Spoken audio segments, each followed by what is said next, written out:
My biggest advice to give everybody in the world is, like I say, we live in an external world.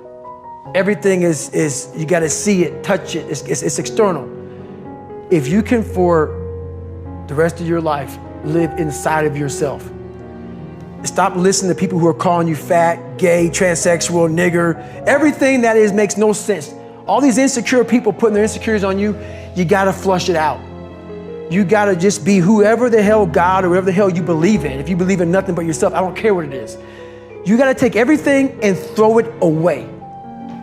You have to believe in one thing, and that is yourself.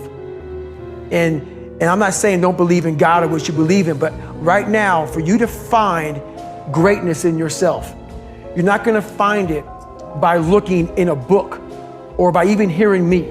I may give you the spark, but you've got to go inside yourself to find it. And that means you gotta be quiet. Shut the f up, go in a room, stop talking, search your soul, search your mind, search your abilities, and you'll find it. But if you're not looking for it, you won't find it. So you gotta go start your journey. And the journey starts with you finding, why the hell am I here on this planet Earth? Why am I here? And if you don't know that, you will live the rest of your life searching, always asking the question, why? How do you deal with stress, Gordon Ramsay? Good question. Pressure's healthy. It becomes stressful when you can't handle that. And I don't think we should never sort of misinterpret the difference between passion and anger. Of course I get upset when things go wrong. If I was flipping burgers and dressing Caesar salad, then I'd be high-fiving everybody.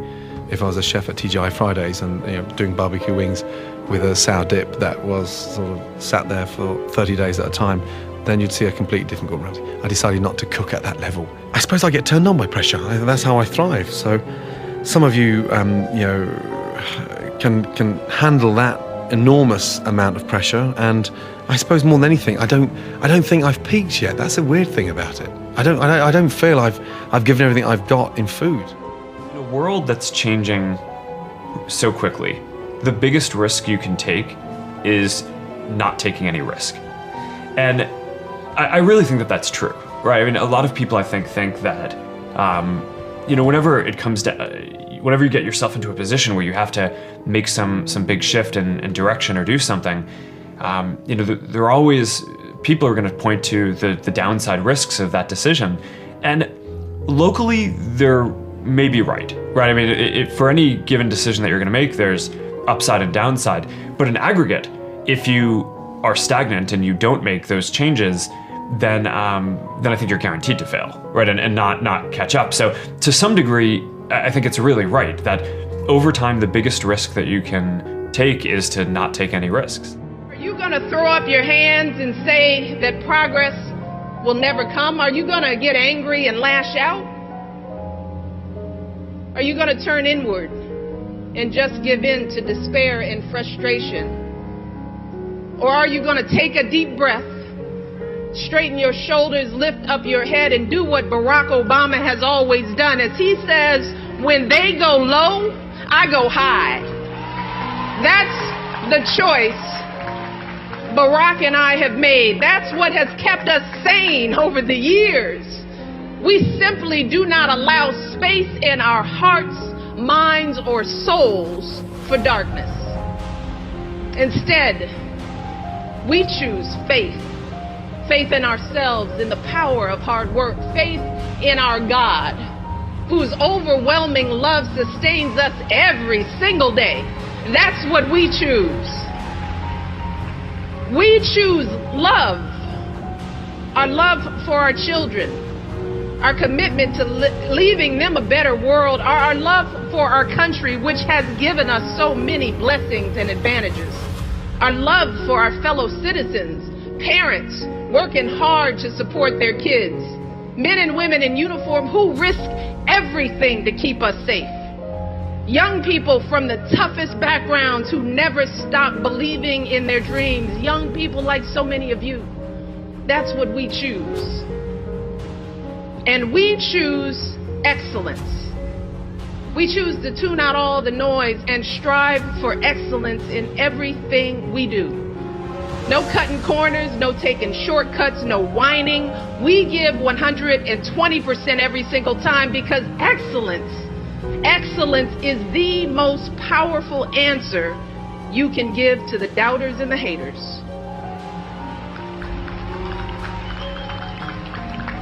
It's also the most powerful thing you can do for yourself.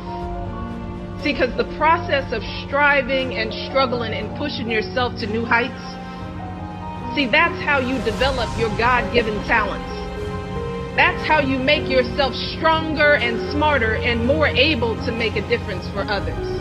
Very careful then how you live, not as unwise, but as wise, making the most of every opportunity.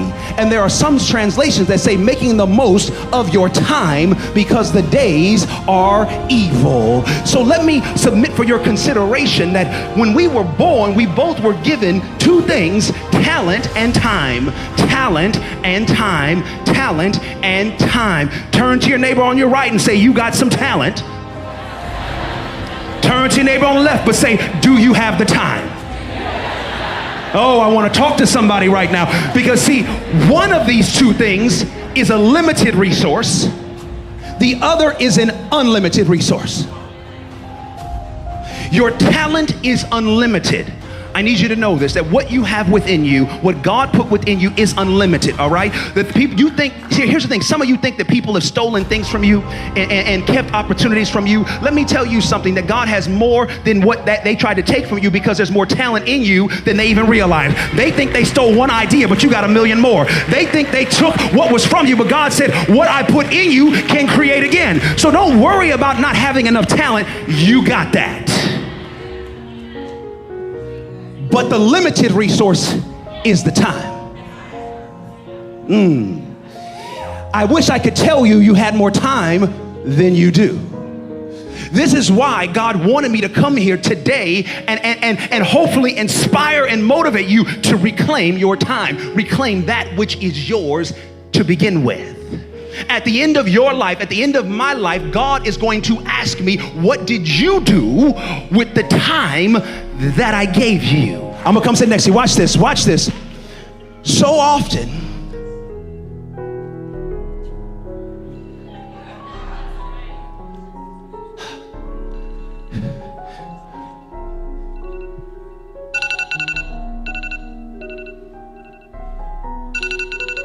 can't even get through my message, because there's something I know I have not done. And God, in his grace and his mercy, keeps sending an alarm in our spirit saying, my son and my daughter, I need you to be obedient. I need you to get it right in this season. I need you to stop procrastinating in this season. And so the alarm keeps going off.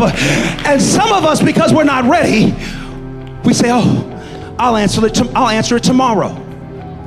Do you realize that procrastination is like playing Russian roulette with your destiny? You think you have more time than you do, so you go ahead and delay what's supposed to be done today to a time that may never materialize, and then we wonder why we're not happy, because we're not productive in doing what he called us to do. I don't know who I'm talking to right now, but God said it is time to reclaim your time. We all have the same amount of time in a day. Now, how much time do we have in this life? I don't know.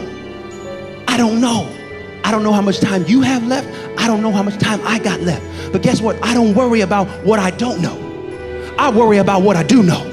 He woke me up this morning. He started me on this way. And if he woke me up, that means he financed my gift for today, so I better get busy. Turn to your neighbor and say, you better get busy. You better get busy. You better get busy.